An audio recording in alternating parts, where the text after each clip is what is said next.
again with the One Bite Pizza Challenge Forest Lawn Edition. Checking out OK Pizza.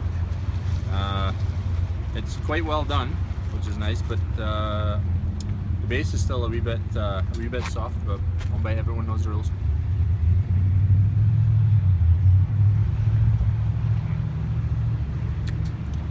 This is literally just round One Bite. OK is not OK.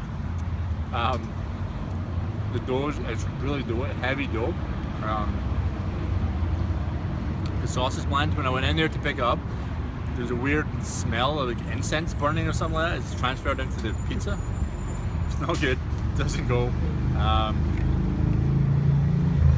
3.1 for OK Pizza. Not good.